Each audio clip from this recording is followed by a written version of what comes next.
我想看你自由地活下去，去哪里都可以。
这位小姐，你在看什么？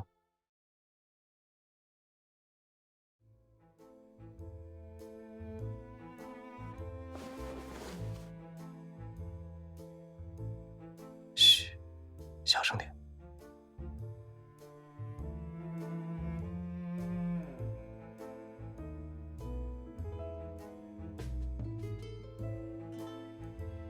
哦，我怎么了？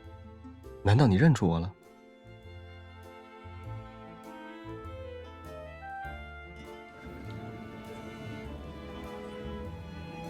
看来是不认识了，害我白紧张了一下。还是自我介绍一下吧，我是……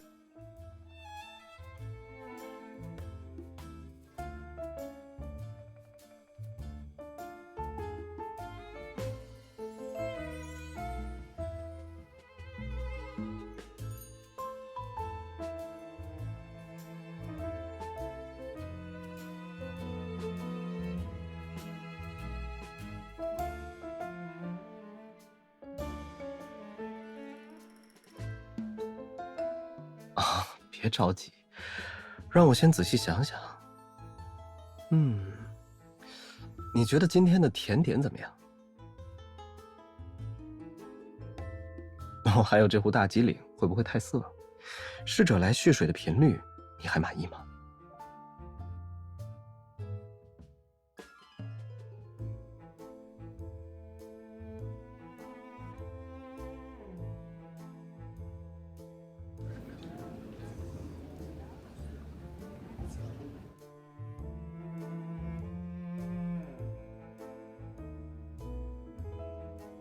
哦，这个年代啊，处处是奇遇和黄金，老板亲自当推销员，这有什么奇怪的吗？别紧张，我只是作为这艘游轮最大的投资商，向你推荐一些值得体验的游乐项目罢了。你应该知道今晚1等舱有晚宴吧？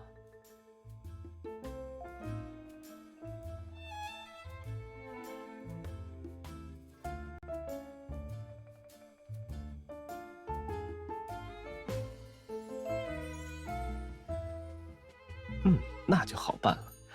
晚宴的规则是大家必须结伴参加，所以我来问问，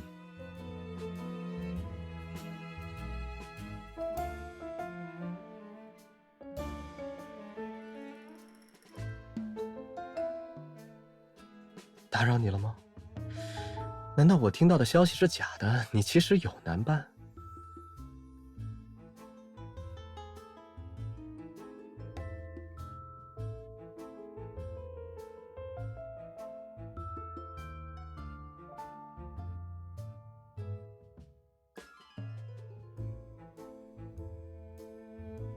哎呀，别让我再想起那些伤心事了。我推掉所有邀请来找你，可是得罪了许多美丽的贵妇人和淑女小姐呢。你看，所以他们才那样看着我们。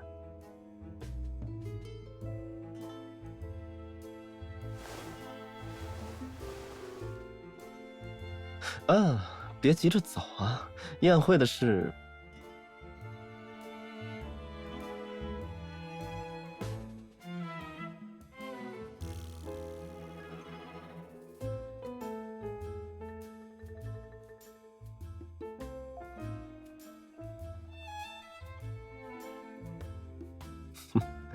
我当然知道你是谁。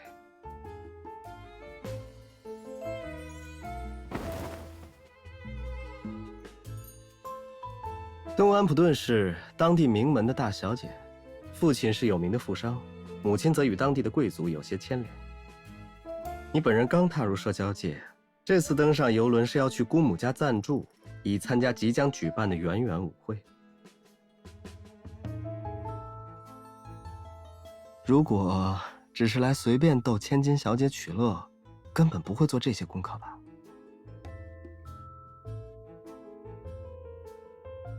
算了，估计现在无论我说什么，你都不会觉得我有多真诚。到底该怎么证明呢？还是说，这种事没法强求？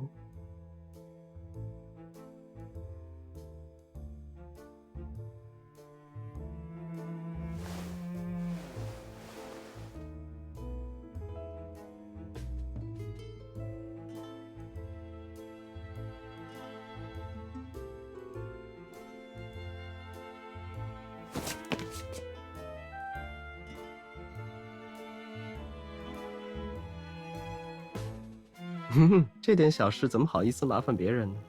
况且我刚刚只是有些走神了。我理解你对我有所戒备，而且这里总是有人注视着我们，的确让人烦恼。既然这样，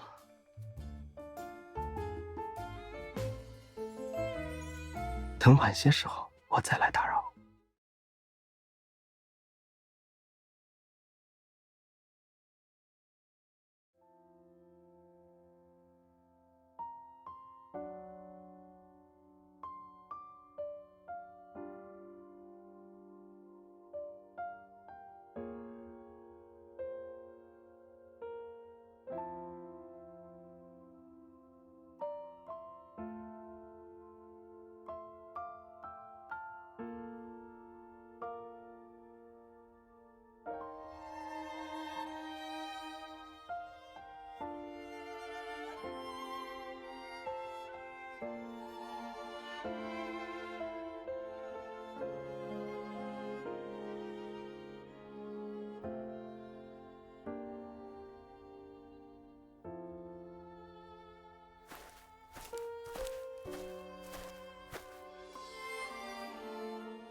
我当然知道你是谁。如果只是来随便逗千金小姐取乐，根本不会做这些功课吧？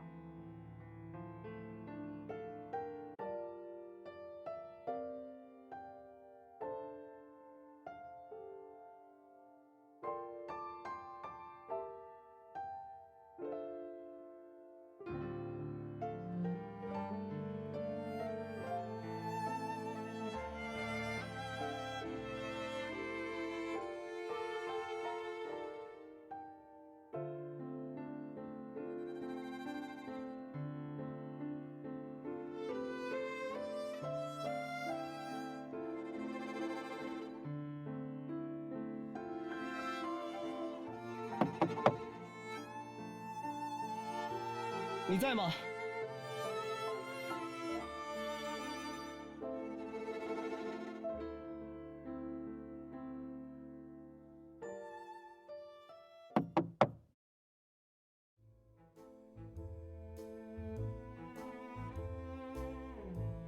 我这边出了点情况，除了你，没人能帮忙了。快点，我要站不住了，真够难受的。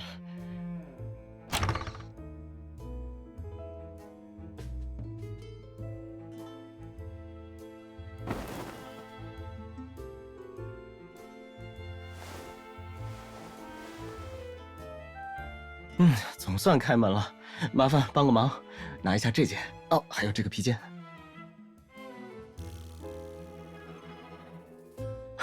证明我的诚意啊！时间紧迫，只能用看得见、摸得着的东西来说服你了。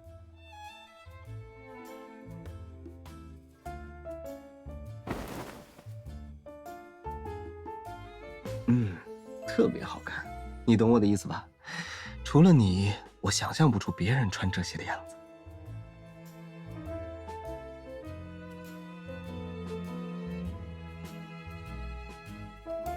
美丽的小姐，谁说我进来了？这里是走廊和你房间的分界线，我可没越界。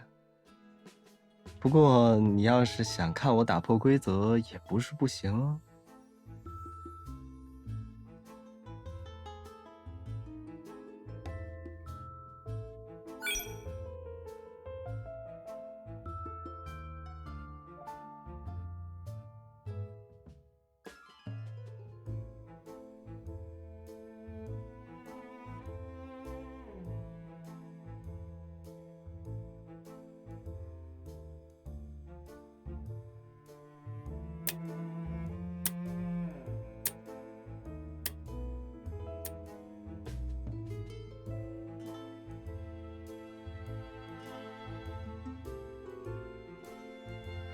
哈，我就知道你最通情达理了。裙子放那边的桌上，可以吗？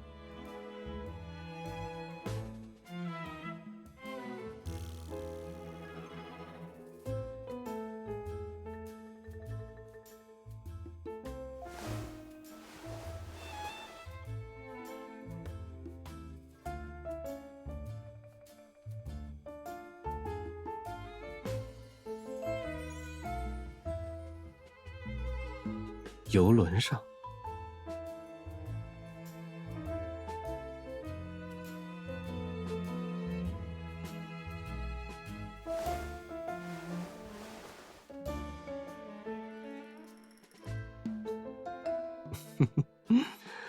我确实不太了解那种玩法，但我更清楚另一件事：一个人会这么正大光明地对另一个人暴露自己的秘密，一般只有2种意图。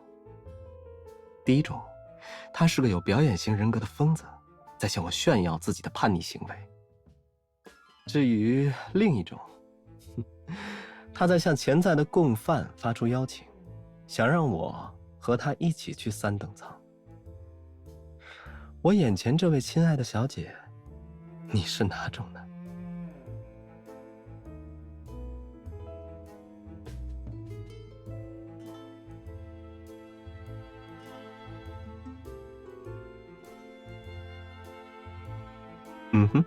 没错。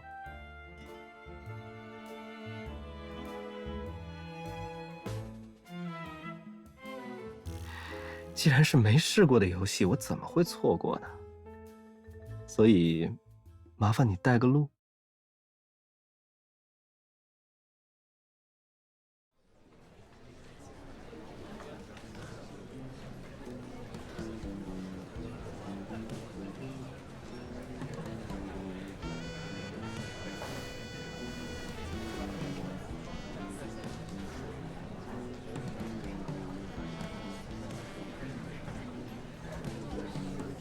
往这儿看，我不会逃走的。从女伴身边突然消失，可称不上什么绅士行为。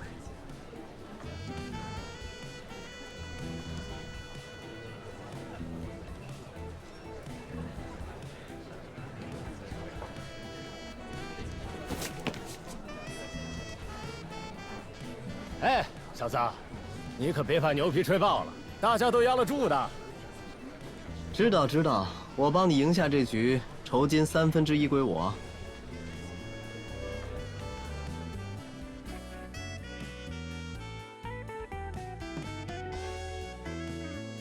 唉，让我看看。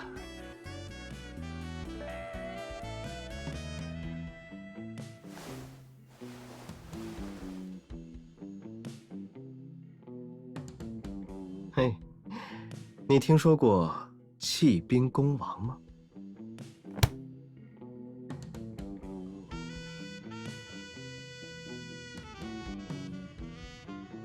牺牲小兵，用最快的速度给其他棋子留出全面进攻的机会，即所谓的马歇尔弃兵。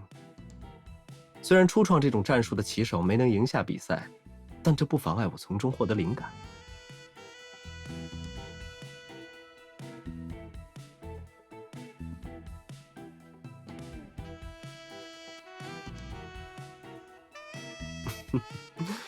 熟能生巧罢了。1等舱娱乐活动少得让人伤心，我只能陪人下下棋。哦，估计今晚也一样，真够烦人的。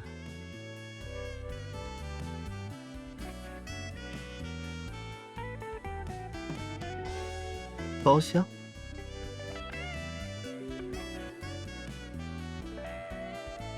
定下包厢的人就是我的朋友，啊，真不想去，还不如和你在舞池待着呢。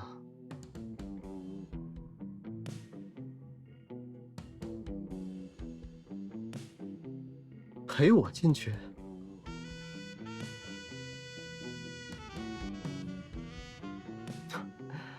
真有那么容易就谢天谢地了？可包厢里的人都知根知底，一个比一个谨慎。毕竟谁能保证你进去后不会听到些什么？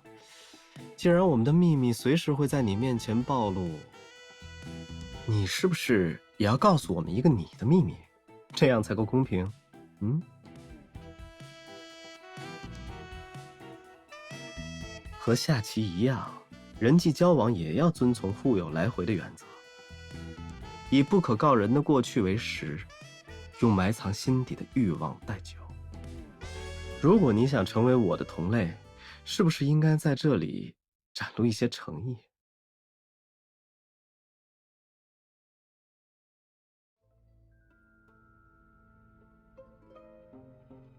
嗯，确实。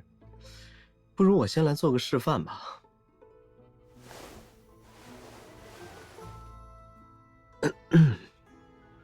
你猜，我为什么在3等舱这么自得其乐？那是因为，我本来就是属于这里的人。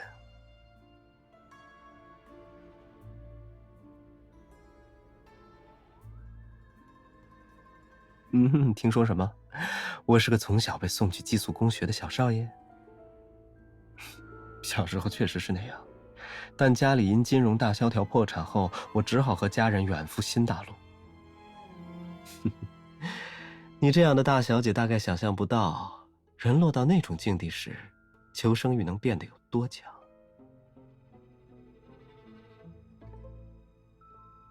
嘿，你见过路边的报童吗？我最早也是那样赚钱的。啊，不止卖报纸，还推销其他东西，花呀、火柴、裙子。只要能合法赚到钱活下去，我什么都肯做。说不定你还从我手里买过东西呢。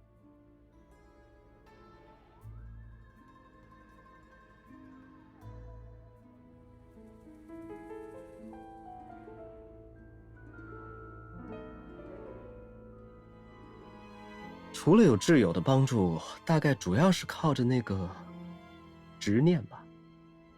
总有一天，我会在这个繁华危险的世界中找到一个容身之处，随心所欲地走下去。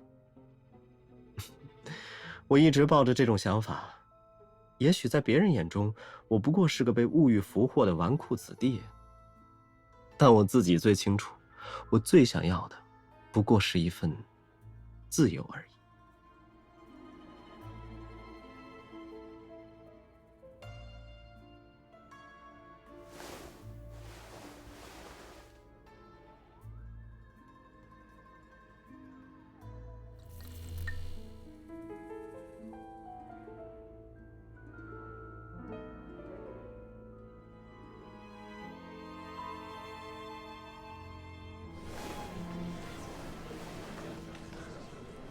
抓着我，往这边来一点，千万别松手。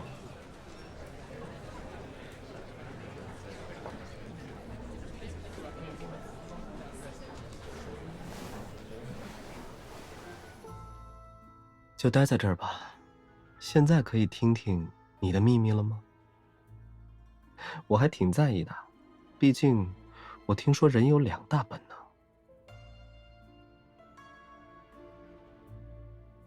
第一种本能是撒谎。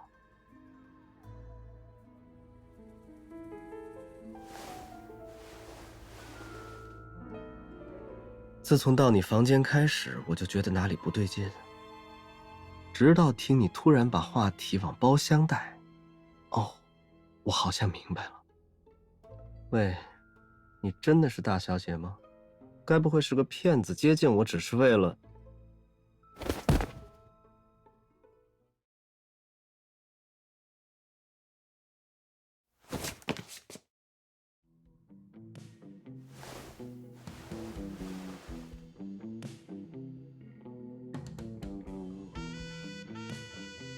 哦，好疼啊！本来还想请你跳舞呢，哈，真让人遗憾。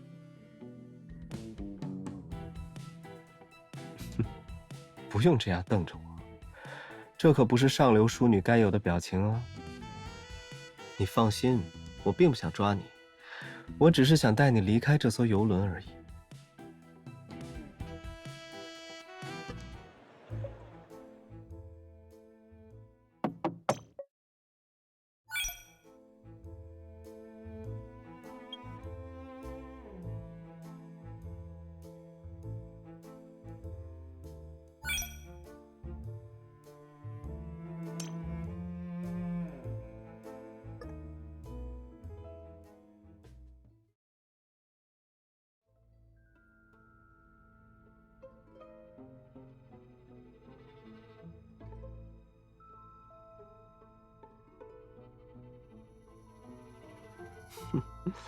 你不会真觉得自己伪装得很好吧？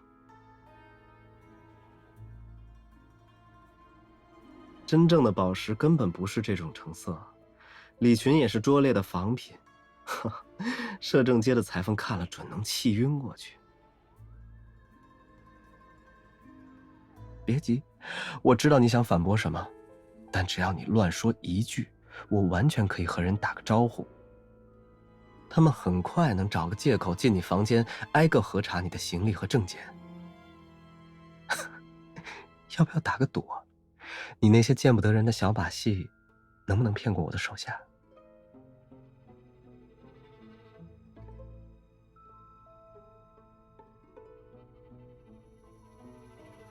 不过，我也说了，我并不想抓你。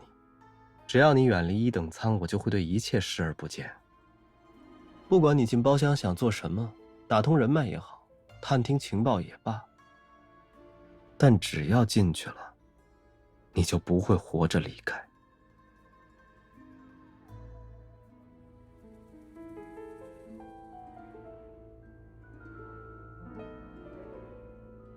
有人想害你，而且那个人还是命令你进包厢的人。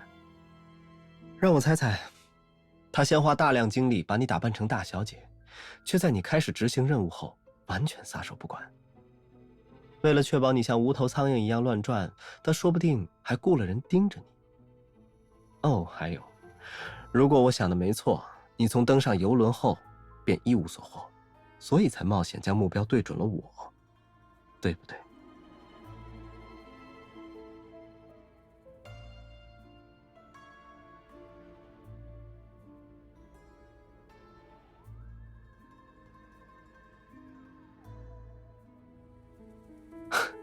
有没有一种可能，他其实不在意你怎么完成任务，只想确保你乖乖上游轮，先骗你接下任务，再设置一些障碍，让你忙于工作，忽略一些更重要的事。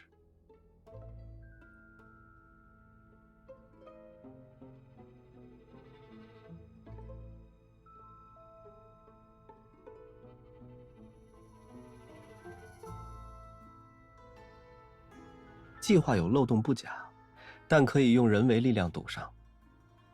比如说派他的手下，或者他本人亲自在包厢里应对突发情况。既然他有能力包装你，给自己找个理由进包厢根本不难。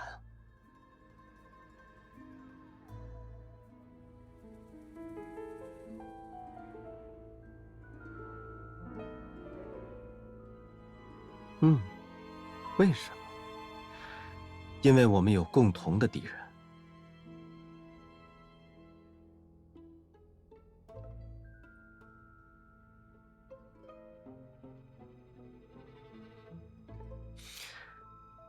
时间不多了，长话短说吧。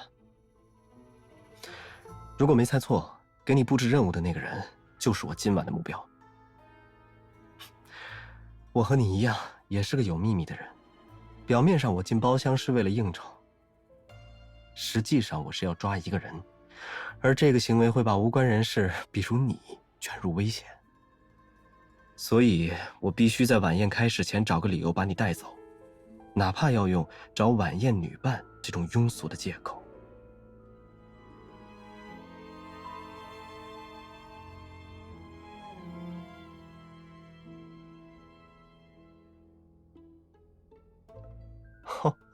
所谓的证据，不就是你本人吗？你的雇主给人包装上假身份，指使他们潜入各地做事。巧合的是，我的目标也有一样的行为。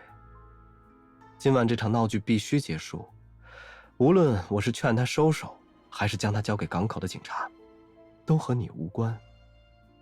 或者换个更不留情面的说法，只要我还在游轮上，就不可能放你进去。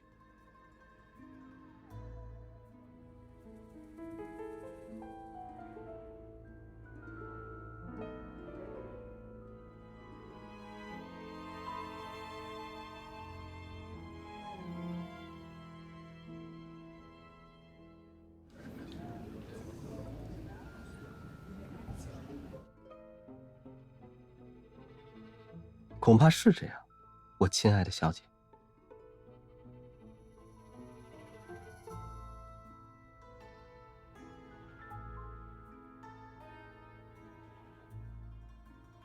那先往那边走吧，跟我来。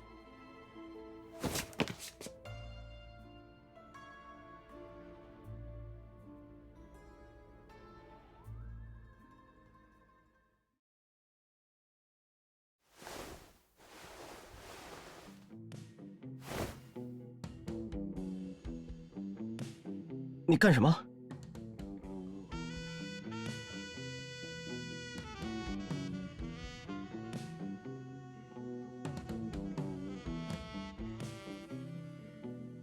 你看到了什么？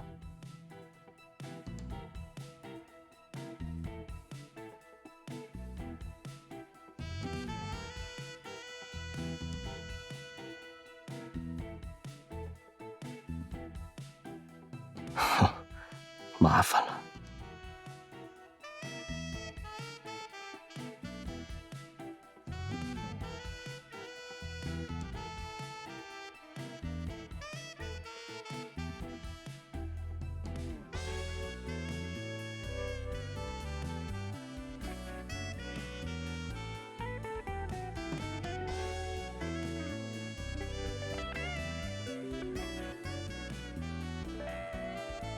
那酬金呢？我猜你不是帮人白干活的类型。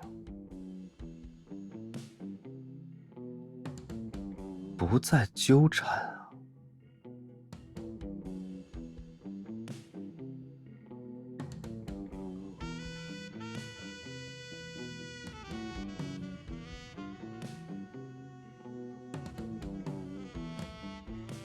我发现我们其实挺相似的，说不定会很合得来。你和我一样讨厌被控制，所以才会用自由做筹码来谈条件。所以，如果你愿意承担进包厢后的所有风险，我答应带你去。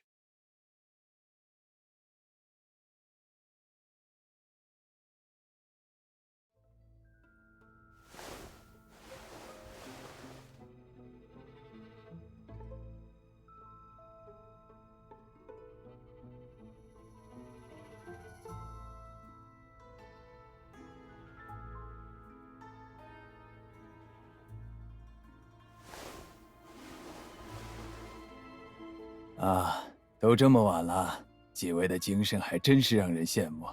不回去休息吗？我们打完这局再走。哦，那我先失陪了。陆先生、温先生，能够与两位合作，我非常荣幸。尤其是陆先生，您几个月前就豪掷千金进行投资。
我怎么会做那种失礼的行为呢？走吧，我送你。先生们，我失陪一会儿，很快回来。继续走，然后去开门。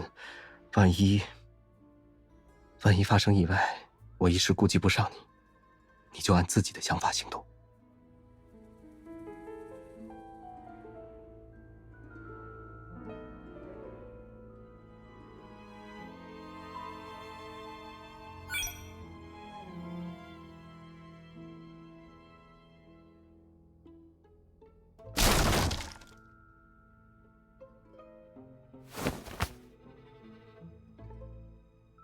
挣扎也没用，大摇大摆的在包厢坐到半夜，我还以为你会谨慎一点呢。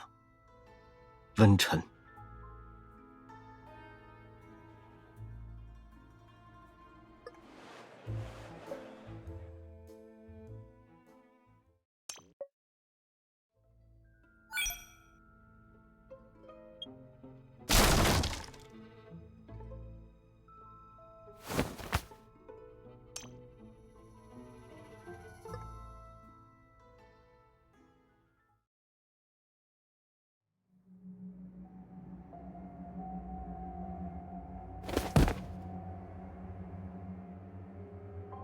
各位稍安勿躁，不要惊动外面的人。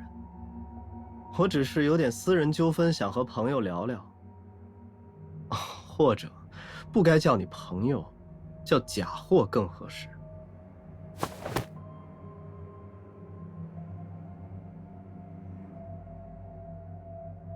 哦，陆先生，您这是什么意思？我们一直合作到现在，从没出现过问题。您居然说温先生是假的？对某些利欲熏心的人来说，小到商品，大到身份，都可以伪造，不是吗？现在你们面前的这个人，根本不是真正的温晨，而是一个冒用他人身份的骗子。怎么可能？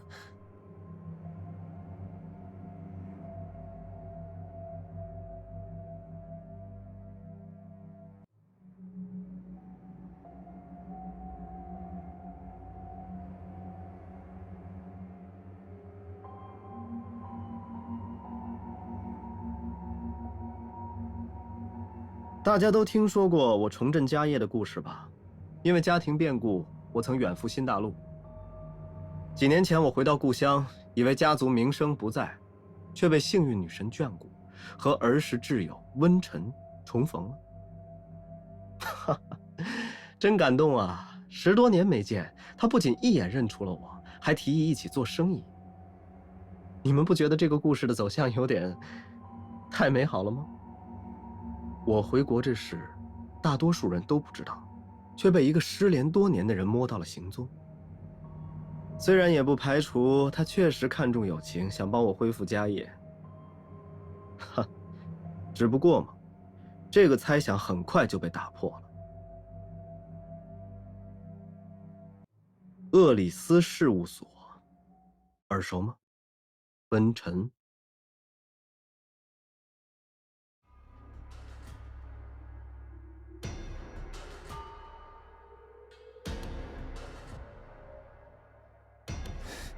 是我名下的公司，怎么突然问这个？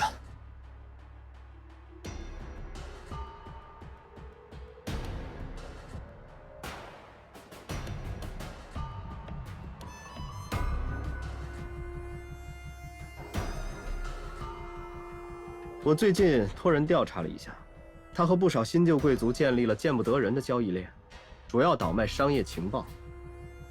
如果没有陆家次子的挚友兼合作伙伴这个身份，那些人根本不屑于看你一眼吧？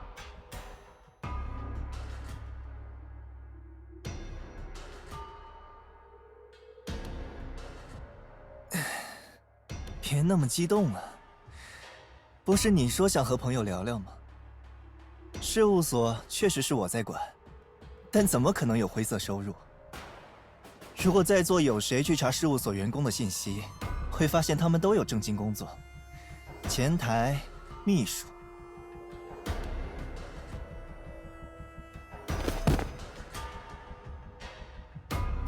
正经工作，你还有脸说？你到处收留无家可归的人，给他们假身份，让他们像奴隶一样帮你工作。没用了就扔掉，反正他们都是没有合法居留身份的黑户。这不正中你的下怀吗？哪怕他们出意外死了，也不会被登记在案。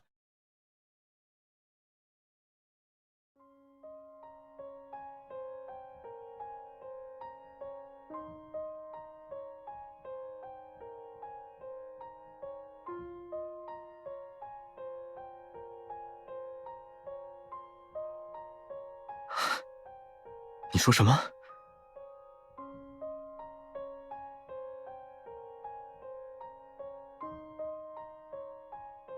是吗？我没什么印象了，大概说过吧。怎么了？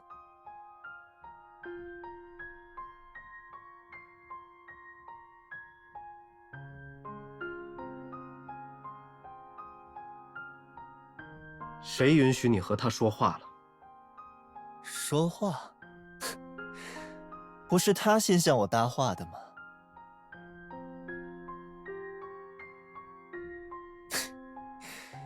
原来如此，为了摆脱我，你选择当陆景和的傀儡。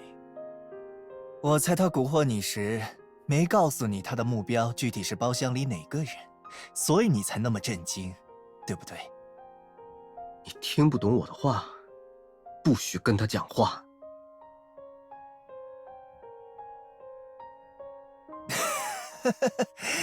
你不觉得他的行为也有点古怪吗？我和陆景和是生意伙伴，各自的资产有千丝万缕的联系。你不会真的觉得他一直对我的事务所毫不知情，最近才开始调查吧？如果他问心无愧，为什么不直接对你坦白一切？我的挚友温晨是个伪造身份的骗子，雇佣你的人就是他。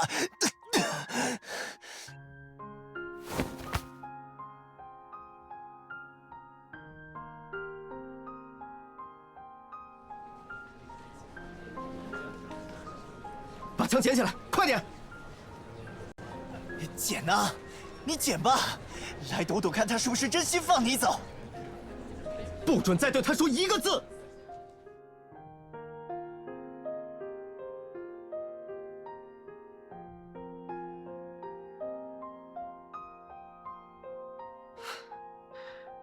不要听他的，好吗？我的帮手很快就要过来了，把枪给我。一切很快就要结束了，你不用多想。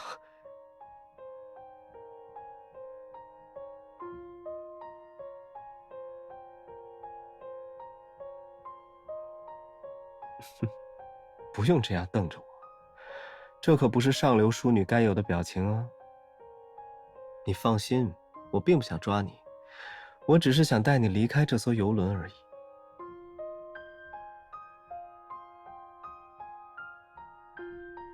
不再纠缠啊。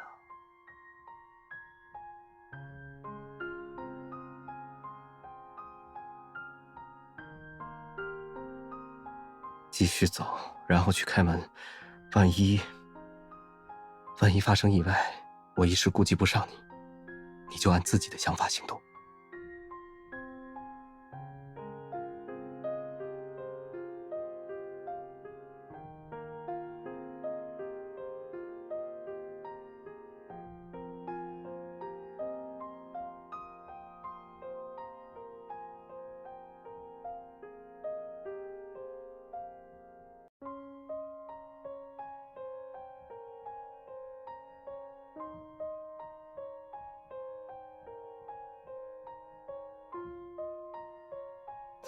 我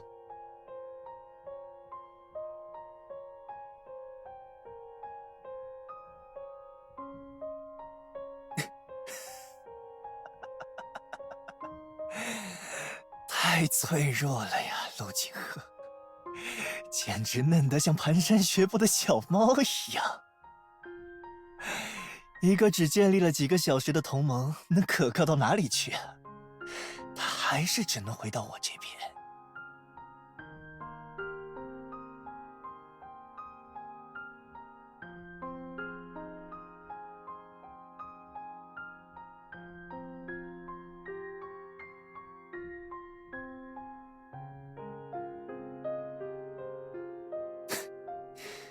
所以呢，你觉得跟着陆景和就能自由了？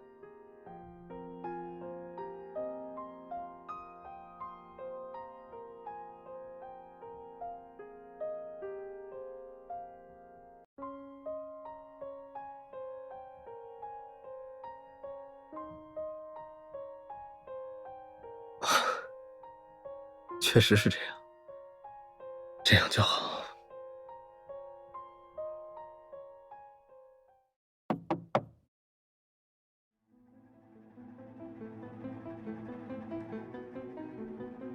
谁叫的使者？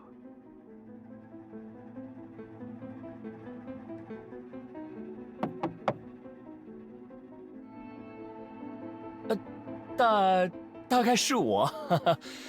早些时候我点了白蛋糕，还想他们怎么送的那么慢呢？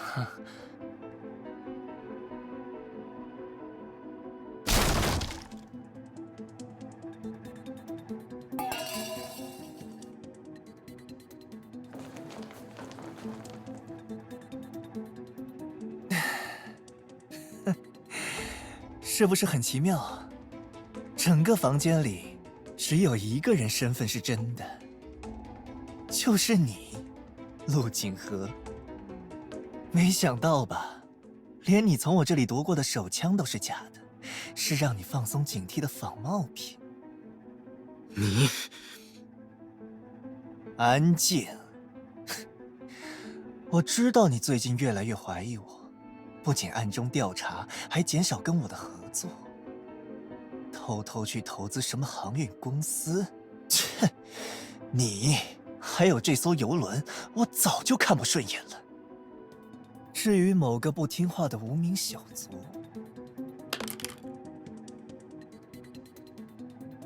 我把你丢到游轮上，就是想看你魂归天际。谁管你完不完得成任务啊？无论这里发生什么，都不会留下痕迹，因为……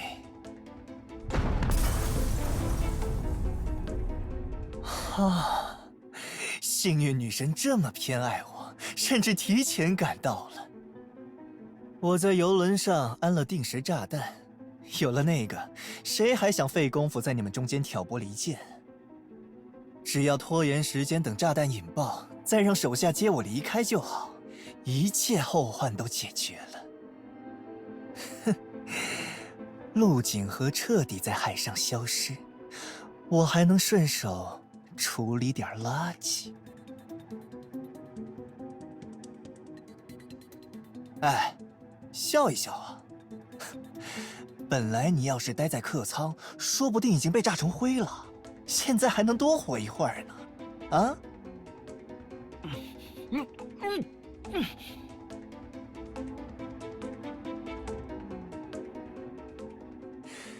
当然，陆景和，我会接下你的遗产，毕竟我们是挚友嘛。真相和谎言都将死无对证。今晚以后，我就会成为真正的温臣。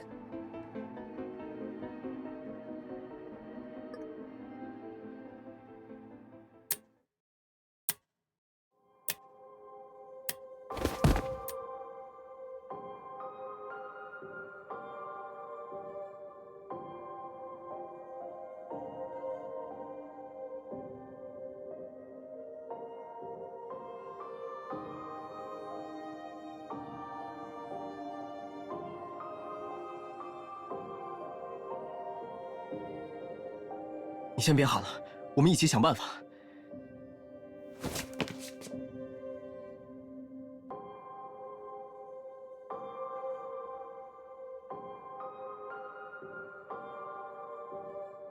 假的？你在说什么？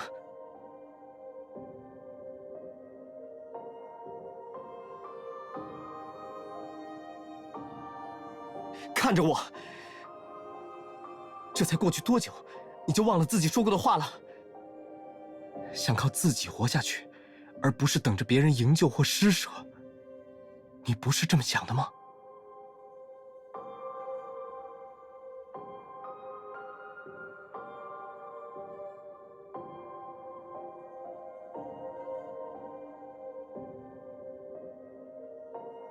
你不想听我也要说，哪怕只有一次也好，认真听听周围，只要听一次。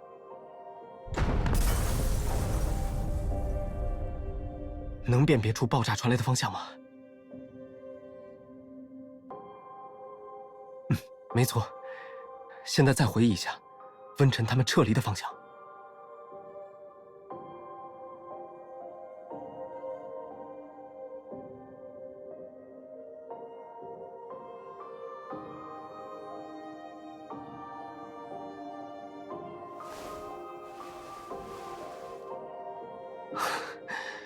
说实话，我也不知道。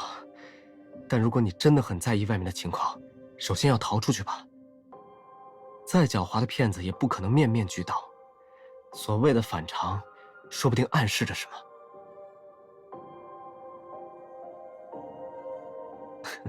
有些事一个人确实办不成，但如果两个人合作呢？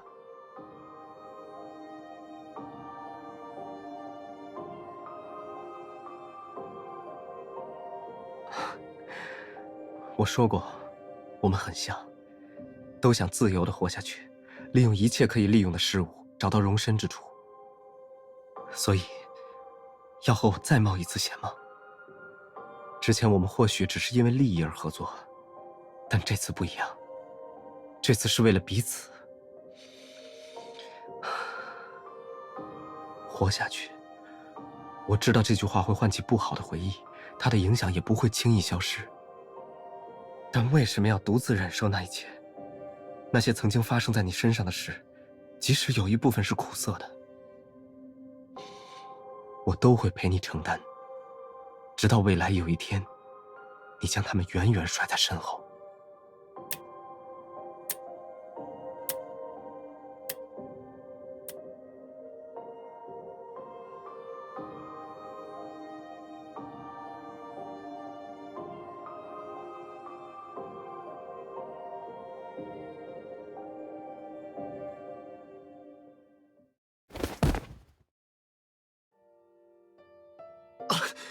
你干什么？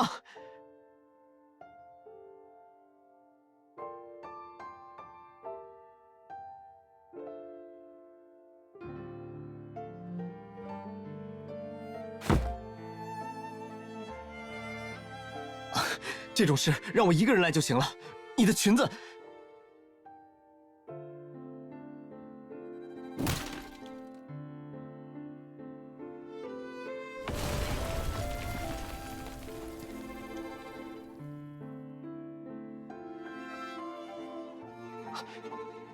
小心！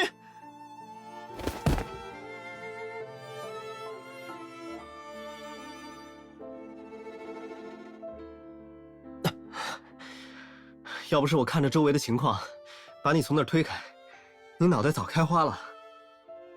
好了，现在该帮我松开了吧？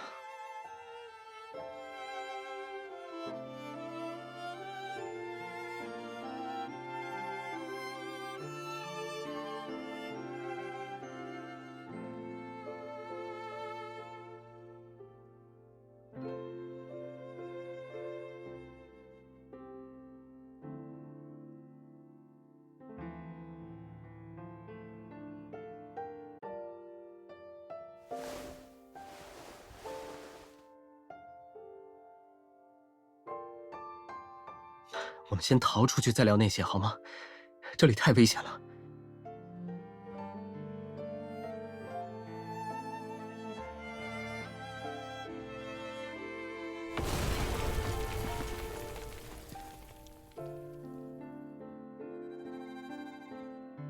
你听我说，先。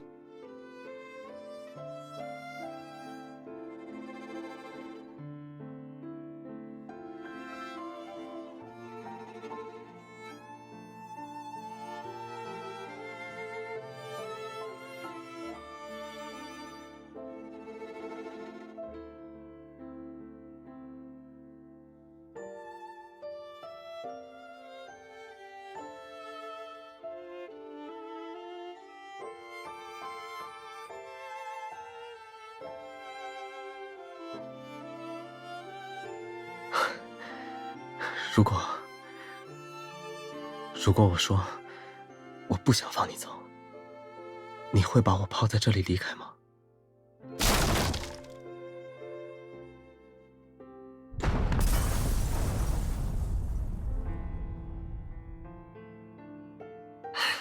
没事了，你已经很努力了，谢谢。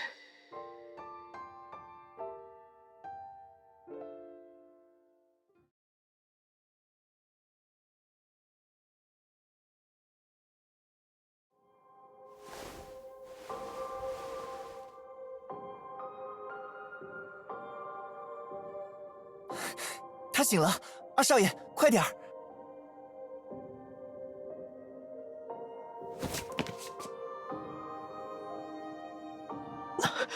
太好了，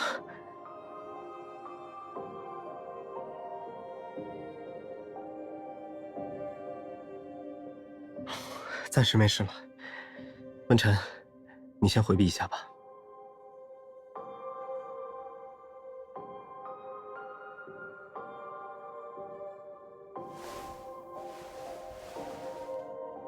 嘘，没事了，不是你想的那个文晨。文晨确有其人，也确实是我从小一起长大的朋友，现在是我的帮手。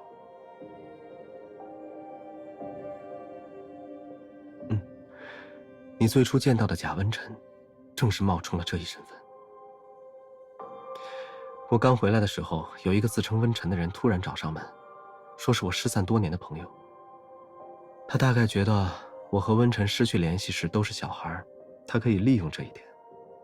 可我怎么会认错人呢？我当时想尽快重振家业，只能假装不知情，和他互相利用。期间我想办法找到了真正的温晨，和他商量过后，他同意隐瞒身份，暗中行动。不久前我们得知贾温晨要借邮轮旅行除掉我，干脆将计就计，利用他的阴谋，将他一军。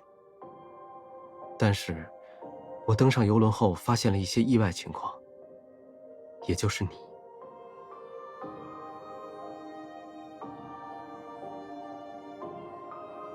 理论上，贾温晨的目标只有我，可他把事务所的人也弄上了邮轮，所以我来查看情况。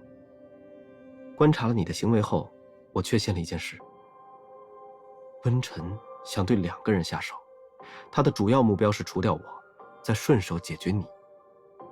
只是没想到，你不仅主动留了下来，还帮我赢了的。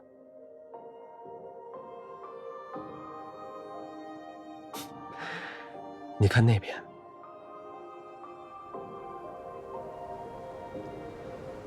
你看他还没沉默吧？你之前听到的那些声音，其实都是来自我的帮手布置的假炸弹。万一我们12点后没出包厢和他们会合，他们就会默认我们遇险，引爆假炸弹。这样，温晨会以为他的炸弹被引爆，离开包厢，而假炸弹不会伤害船体，我们只需等待救兵。哪怕第1声假炸弹被他发现，第2声和第3声也足以拖慢他们的脚步。骗子最怕被人骗，他们忙着检查炸弹声到底是真是假，给我们留出了逃生的机会。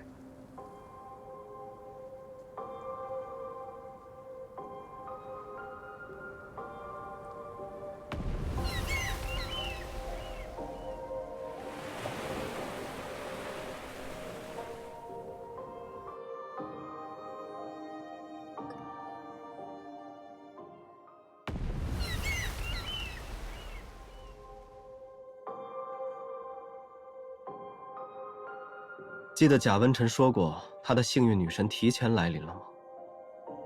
哪有如此幸运的事？只不过因为我布置的假炸弹比真炸弹先被引爆，把他耍得团团转而已。逃不掉的。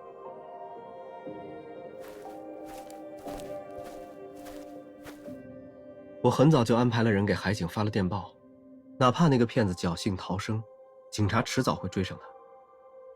无论是就此丧命，还是变成逃犯，他都没法再控制你。都结束了，你自由了。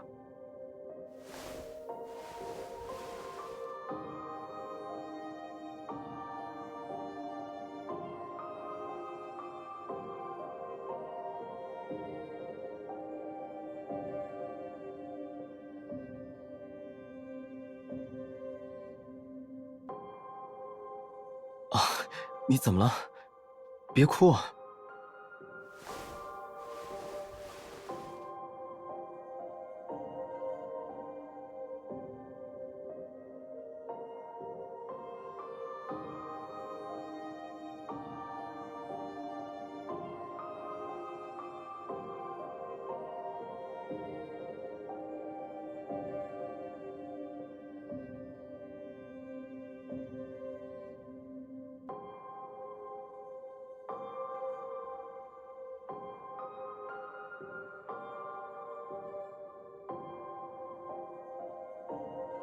为什么要丢掉现在的名字？如果只是谈论那个名字本身，你真的那么讨厌他吗？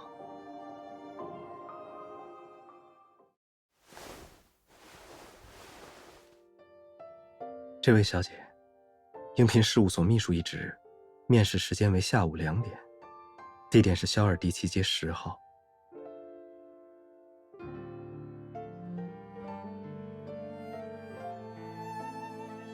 那天雨下的可真大，把我说的话都淹没了。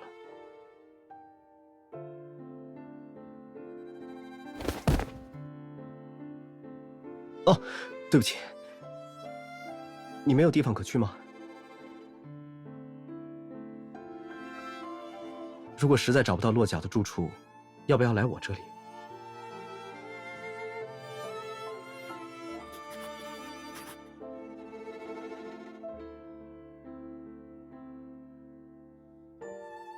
活下去。如果你无论如何都想活下去，就用我给你的名字来叫我。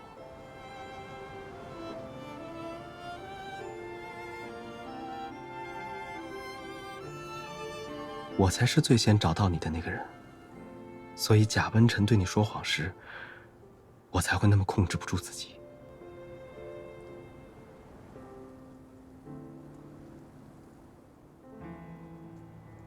游轮上时间太紧张，考虑到我们当时各自的立场，光是说服你和我一起走就够难的了。更何况，那并不是什么值得自夸的救助行为。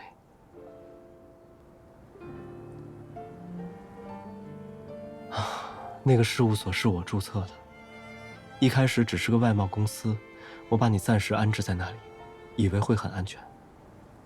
但你进入事务所不久，贾温晨借口替我分担工作，强行接管了他，开始买卖情报。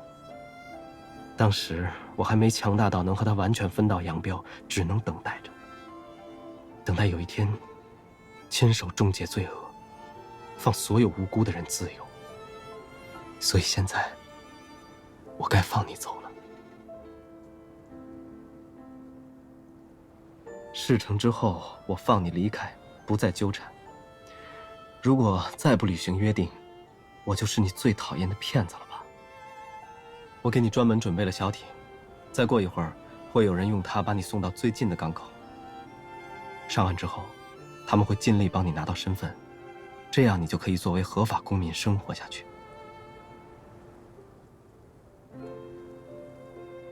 你们照顾好这位小姐，我先回驾驶舱。今晚发生了那么多事，都等着我处理呢。如果有什么急事，再叫我。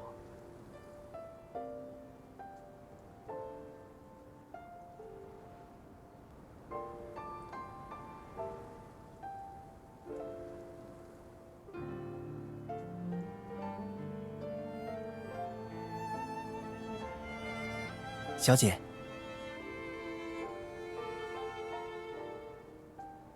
其实也没什么，看您一直发呆，我来看看情况。您还在想二少爷的事吗？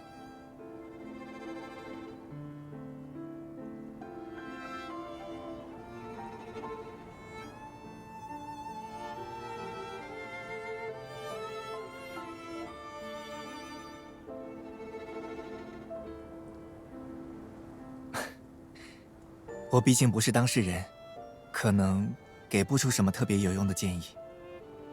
但从我对二少爷的印象来看，他受过去的经历影响，其实很擅长说谎。啊，我不是那个意思，只是任何谎言或伪装都有漏洞，如果留心周围。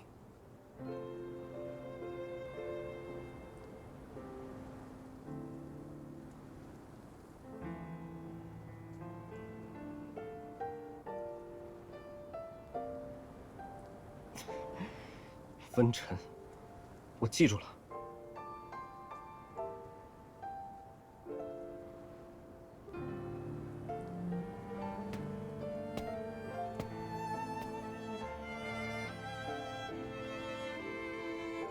你想问什么？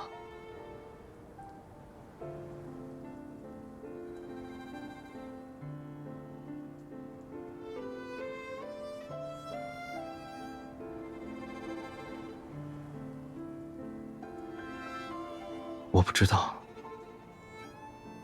和你重逢后，我也越来越搞不懂自己了。你知道几小时前在包厢，你拿碎玻璃抵着我的脖子，我是怎么想的吗？明明情况那么危险，下一秒我们都可能丧命，我却想起了之前塞给你的那些礼裙。不知道你记不记得，其中一条上缝了很多亮片，像蛇鳞一样漂亮。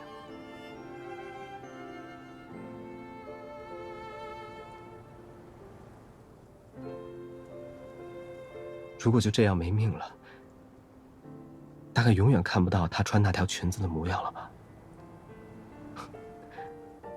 如果是你，你会觉得这种感情是什么？愧疚、怜悯，还是……大概不会往那些方面想吧。才相处几个小时就说这些，简直像个花花公子。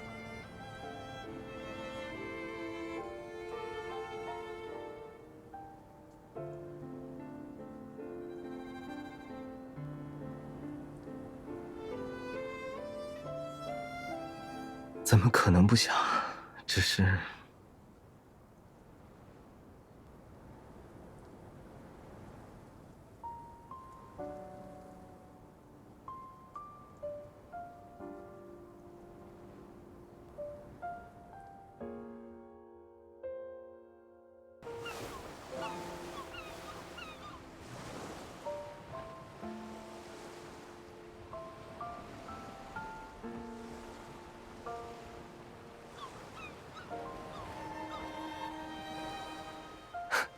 那又如何？叫我遵从本心，追逐自由的人可是你啊！不许反悔。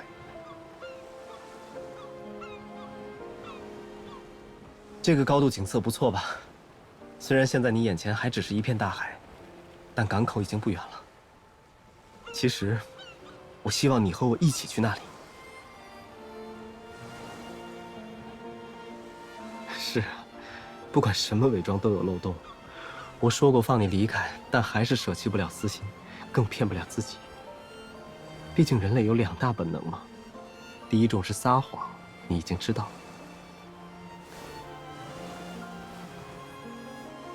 至于第2种，则是求爱。最初我或许出于恻隐之心，给了你一个活下去的选项，但现在已经不那样想了。我想看你自由地活下去，去哪里都可以。我听说，最近有些学院开始招收女学生了。如果你感兴趣，要不要申请试试？好了好了，说正经的。第一次遇见你时，我问过你要不要来我这里。那时我还没有固定的住所，只能用那种模糊的说法。你知道吗？我一直想收回那句话。跟我回家吧。无论你去哪里，哪怕跑到另一个世界，身份和身世都发生了翻天覆地的变化。等哪天想回来了，你总能在我身边找到一个只为你而留的容身之处。所以，告诉我吧，现在可以给我一个答复吗？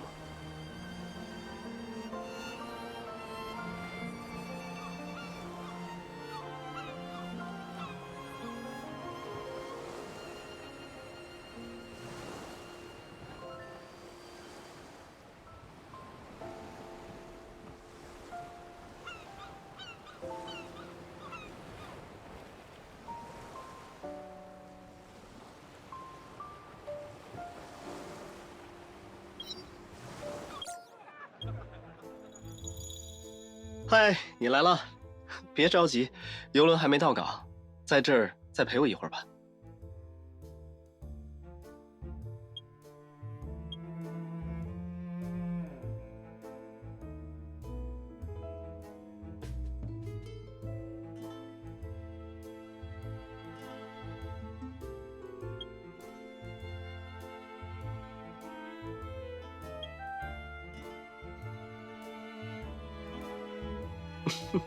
这你就不知道了吧？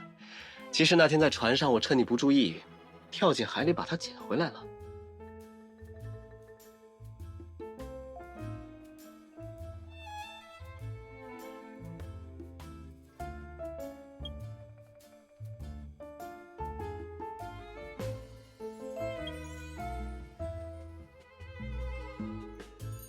终于注意到我的领带了。之前我还担心这里的小心思藏得太深，你要过一阵才会发现呢。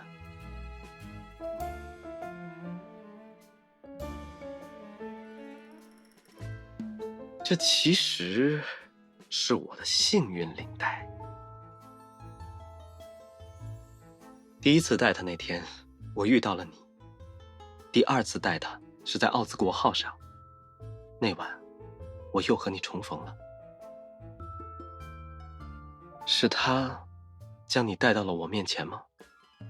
希望他以后也能祝福我们，让我能够一直守护你的幸福与自由。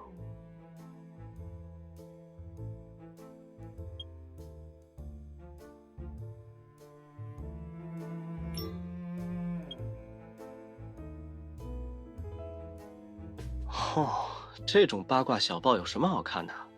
配图里的人不就在你面前吗？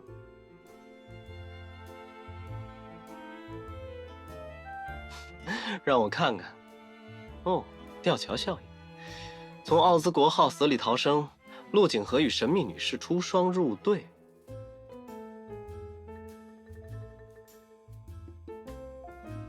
看样子是。他们还说我因为那场事故性情大变，装成博学多才的绅士和你在书店约会呢。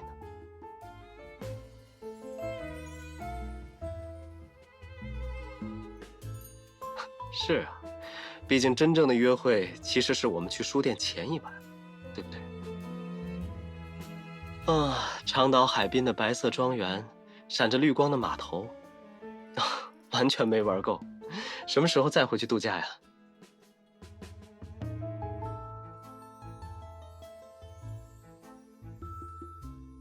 你这几天一直忙着复习，也不休息一下，就这么在意考试结果吗？因为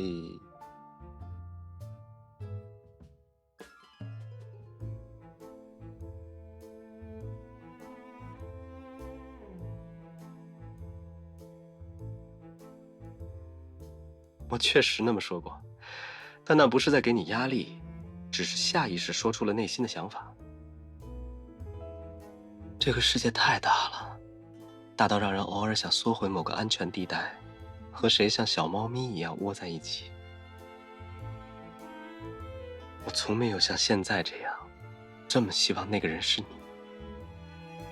至于你以什么身份留下，我都尊重你的选择。